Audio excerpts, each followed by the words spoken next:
মোটেও পছন্দ ছিল না, তার কারণে আমি ঘাড় মটকে দিয়েছি।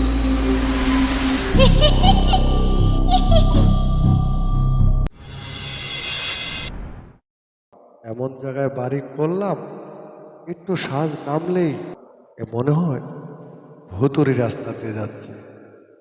না বাবা, আমার মতো বোকা এই জগতে আছে বই কিনা আমি জানি না। ওইখান দিয়ে যাচ্ছে। কে কথা বলছে? ও বুড়িমা, কিভাবে আসবে? আমি তো এখানে 100 বছর আগে এসেছি। 100 বছর আগে এসেছেন? আমি তো জানি আমার এই এলাকায় একমাত্র আমার বাড়িটা ছাড়া আর কেউ নেই। তো আপনি কিসের জন্য এসেছেন? আমি এসেছি আমার মানিক খুঁজতে।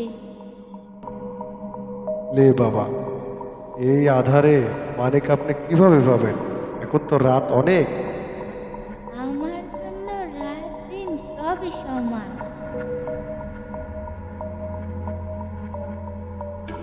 বুড়িটার কথায় কেমন সন্দেহ সন্দেহ মনে হচ্ছে। ও আবার রাত দিন সমান সমান দেখে। আচ্ছা বুড়িমা, আপনার আবার রাত দিন সমান কিভাবে? আমি তো সবই দেখতে পাই, তোরা পাস না? আমরা তো রাত্রে অন্ধকার দেখি আর দিনে পরিষ্কার দেখি। আমি সবসময় আলো দেখি। কি বলতো তোকে? বয়স কত?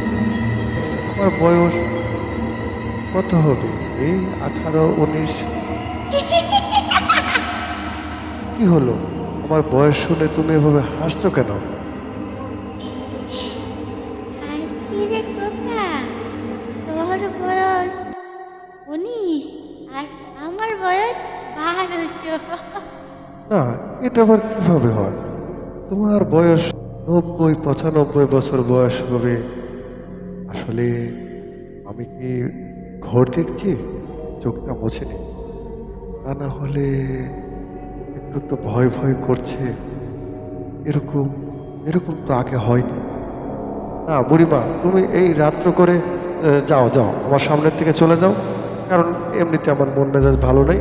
আমি এইখান থেকে বাড়িটা সরায় অন্যদিকে নিয়ে যাব। কেন রে খোকা, তোর কি আমি কোনো ক্ষতি করেছি?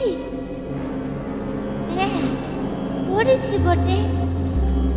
তোর 3 পুরুষ আগে তোর দাদার দাদা ছিল, প্রতিদিন এই রাস্তা দিয়ে হেঁটে যেত। আর আমার এটা মোটেও পছন্দ ছিল না, তার কারণে আমি তার ঘাড় মটকে দিয়েছি।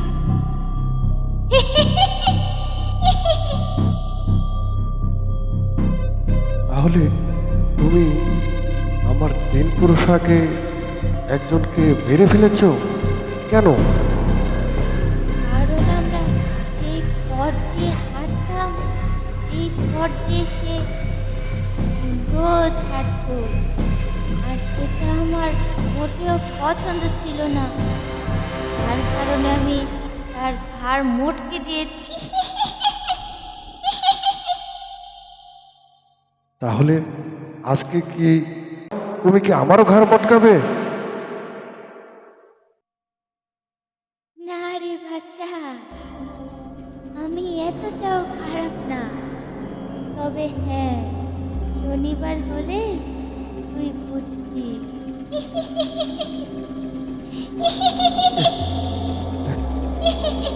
ঘড়িটা কিভাবে কাটছে হাসতে হাসতে। আসলে আমারই ভুল হয়েছে। আমি এই পথ দিয়ে আসাটাই ভুল হয়েছে। প্রতিদিন যাওয়া আসার সময় এরকম একটা না একটা ঝামেলায় পড়তে হয়। উত্তরে চাই, এখন যে কি করি? বুড়িমা, তুমি আমার কাছ থেকে চলে যাও, চলে যাও। বুড়িমা, তবে যাই হোক, আমাকে একটা বিষয় বলো তো। তোমার 1200 বছর আগে মৃত্যু হয়েছিল, কোনো না কোনো তো কারণ ছিলই। বলো না তুমি কিভাবে তোমার মৃত্যু হয়েছিল? তুই আমাকে কষ্ট দিলি রে বাচ্চা? না, যদি তুমি কষ্ট পেয়ে থাকো তাহলে বলার দরকার নেই। না, বলেছিস যখন, আজ তুই এই কথা শুনেই যা। কারণ এর আগে আমাকে আর কেউই এরকম কথা বলেনি। তাহলে শোন, একদিন সন্ধ্যায় ঘোর অন্ধকার ছিল। বাড়িতে কি আর কেউ ছিল না? না রে, বাড়িতে শুধু আমি একাই ছিলাম। সেই দিন রাতে আমার শরীরে কেরোসিন তেল ঢেলে দিল, তারপরে শরীরের শাড়িতে আগুন লাগিয়ে দিল। না, এটা আবার কি করে হয়? তখন আমাকে বাঁচানোর মতো কেউই ছিল না, শুধু চিৎকার করে কাঁদতে থাকলাম আর বললাম, বাঁচাও বাঁচাও বাঁচাও বাঁচাও।